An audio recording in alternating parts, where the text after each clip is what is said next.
bienvenue à toutes et à tous. Je suis Marius, j'espère que vous allez bien.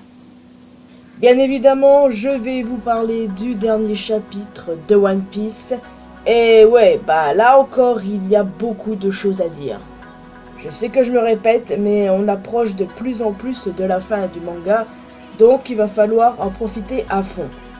Quand je dis bientôt la fin, peut-être dans 2-3 ans, mais en soi, on arrive au point culminant. Donc, avant de parler du chapitre, un mot sur la première page. Suite des mini-aventures de Yamato, où l'on retrouve Iori et Otoko en train de lui préparer des bento. Ça va vous paraître bizarre ce que je vais dire, mais je ship Yamato et Iori, donc du coup je suis contente de voir cette page. Ouais, je suis ravie. Ne me jugez pas, s'il vous plaît.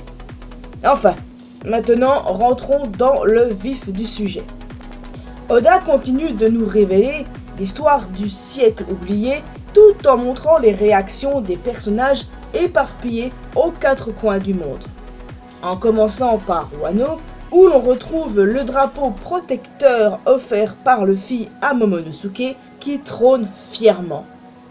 Puis, on retrouve Demaro Black, qui a usurpé l'identité de Kid, emprisonné avec sa bande de bras cassés dans la base navale G4.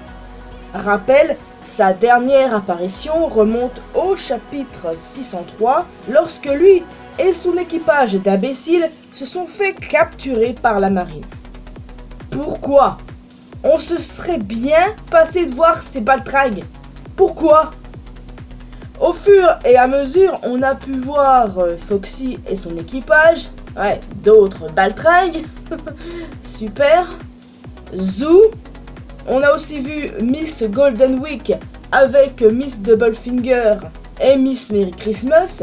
Rappelez-vous de leurs mini-aventures, du coup, elles ont ouvert ensemble le Spider Café, et on a pu aussi apercevoir, entre autres, Roshio, l'exécuteur.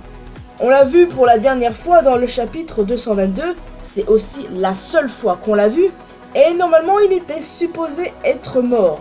Ce qui est étrange, c'est que le databook a dit qu'il était mort, et apparemment non.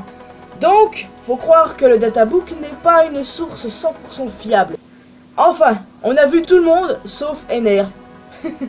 Le message de Vegapunk continue, révélant qu'il n'a déchiffré qu'une poignée de ponyglyphes, mais qu'il a pu voir à partir d'eux qu'il raconte l'histoire d'une grande guerre dans un lointain passé. Durant cette période, Joy Boy s'est battu contre les fondateurs du gouvernement mondial, composé de 20 royaumes distincts.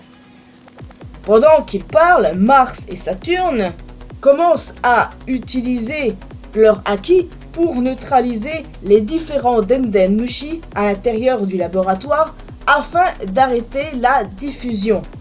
Mais cette dernière se poursuit malgré tout. Vegapunk dit que l'alliance formée par ces royaumes s'est opposée à Joy Boy et au groupe auquel il appartenait. Cependant, il ne sait pas pourquoi ce conflit a eu lieu et ne se range d'aucun côté, mais il sait que cette guerre était un affrontement entre deux idéologies différentes.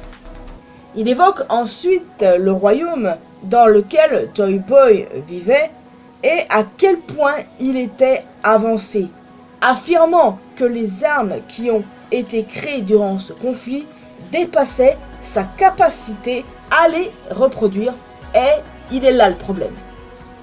Au labo phase, Edison contacte Stussy et lui dit d'abaisser la barrière du Frontier Dome et de s'échapper. Au début, elle refuse car elle a une mission, c'est-à-dire aider les Mugiwara à s'échapper. Mais Edison dit que ça ne sert plus à rien et qu'ils ont fait ce qu'ils pouvaient. Donc Stussy est soulagé d'apprendre qu'ils ont une chance de s'en sortir et Edison lui demande une fois encore de fuir. Mais Stussy dit que maintenant que Vegapunk n'est plus là, elle ne sait plus pour qui elle doit vivre. Et honnêtement, je trouve ça super triste. surtout la façon dont elle le dit. D'ailleurs, on voit Kaku réagir à cette remarque. En réalité, ces deux personnages sont assez similaires. Leur unique but dans la vie est d'appliquer les ordres d'autrui, car ils n'ont pas de libre arbitre. Sans ordre, ils ne savent pas quoi faire de leur vie. Donc du coup, qu'est-ce qui va se passer? Où est-ce que Stussy va aller? Est-ce qu'elle va laisser Kaku là? Est-ce que Lushi va arriver? Sur la côte, Vénus Juro se libère de l'emprise des géants et tente d'abattre Bonnie, qui est sauvée de justesse par Franky. Vegapunk poursuit en disant que la défaite de Joy Boy a marqué la fin du siècle oublié. Amplement logique pour le coup. Alors que Vénus Juro déclenche une puissante attaque tranchante qui coupe le Labophase en deux, ce qui provoque la chute de tous les agents captifs du Cyberpole et des Séraphins.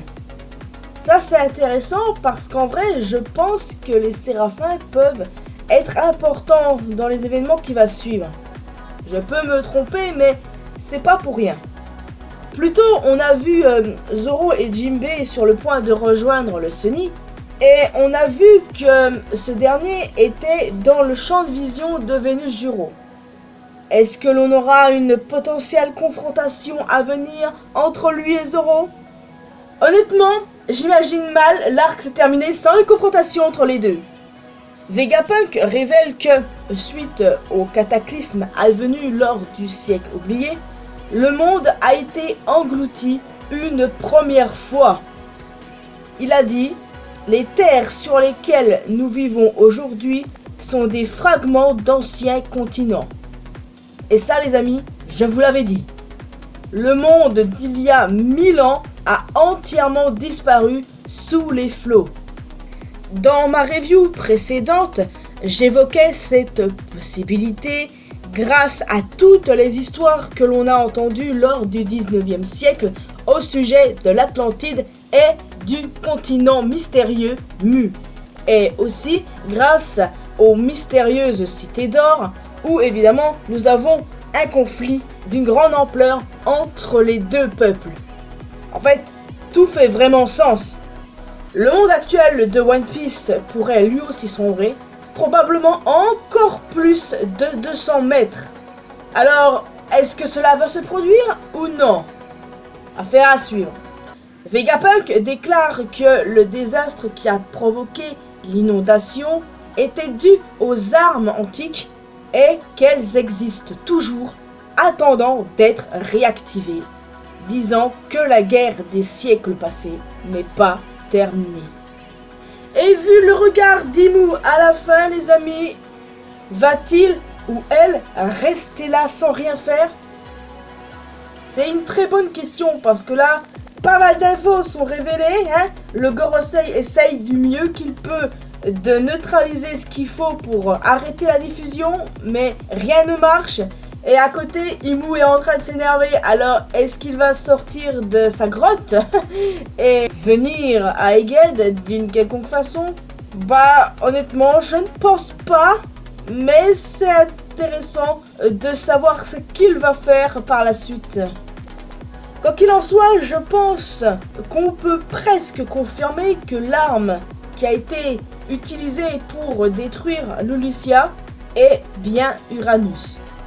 Pour la réveiller, il fallait une énergie similaire à celle de l'ancien royaume, et c'est exactement ce que Vegapunk a créé, le Mother Flame. Ainsi, le gouvernement mondial a pu ressusciter Uranus. De plus, cela expliquerait aussi l'importance que donne le Gorosei à la préservation du réacteur. Pour moi, ça fait sens depuis le début que Uranus est entre les mains du gouvernement mondial. Pour moi, c'est une évidence. Par contre, il y a quelque chose qui me laisse perplexe, et j'avoue que ça fait un moment que j'y pense. On sait que Pluton avait des plans que Franky a détruits. Mais moi, je me pose des questions en fait. Les plans de Pluton laissent penser que les armes antiques sont réplicables. Je veux dire, les plans de Pluton, c'est pas là par hasard, hein. Est-ce qu'il est possible que les autres armes soient réplicables? Pas Poséidon, du coup? Mais est-ce qu'Uranus est réplicable? Est-ce que le gouvernement mondial possède des copies d'Uranus? Enfin, je vous avoue que je me pose pas mal de questions parce que les plans de Pluton existent, ils ont été détruits, comme ça personne ne pourra le reconstruire, d'accord? Mais est-ce que c'est pareil pour Uranus? Enfin, j'avoue que j'ai pas mal de questions qui me trottent dans la tête là, et j'espère qu'on aura très vite des réponses. Enfin, faut prendre son mal en patience, comme on dit. Qu'est-ce que vous en pensez, les amis? Est-ce que les armes antiques sont réplicables? Enfin, Oda, t'es trop le goth que tu penses être, hein. On s'approche de la fin de One Piece de plus en plus, mais franchement, Oda, il assure vraiment, il met le paquet, et j'ai vraiment hâte de lire le prochain chapitre. D'ailleurs, après le chapitre de cette semaine, le manga entre en pause. Une semaine, évidemment, on connaît la chanson. Enfin, toujours est-il que j'ai hâte de voir le prochain chapitre et de savoir ce qui va se passer ensuite. Comment les Mugiwara vont sortir de cette galère? Quelles autres révélations Vegapunk va nous donner? Mystère. En tout cas, les amis, j'espère que vous avez apprécié cette vidéo. N'hésitez pas à me laisser un commentaire avec vos retours. Qu'est-ce que vous pensez de ces révélations? Que va-t-il se passer ensuite? Que va-t-il arriver à Stussy? Va-t-elle bien s'enfuir? Est-ce que Luffy va la confronter? Est-ce qu'on va avoir une confrontation entre Zoro et Venjuro? Est-ce que Imu va agir d'une quelconque manière? Il y a des tas de questions en suspens et espérons d'avoir la suite très vite. Donc, en plus d'un commentaire, n'hésitez pas à laisser un petit pouce bleu, ça fait toujours plaisir. Vous pouvez me retrouver sur mes réseaux sociaux, les liens sont bien évidemment dans la description. Et le plus important, abonnez-vous à cette chaîne ainsi qu'à ma chaîne secondaire pour qu'on puisse se retrouver dans une prochaine vidéo. Et n'oubliez pas d'activer la cloche notification. Bye bye!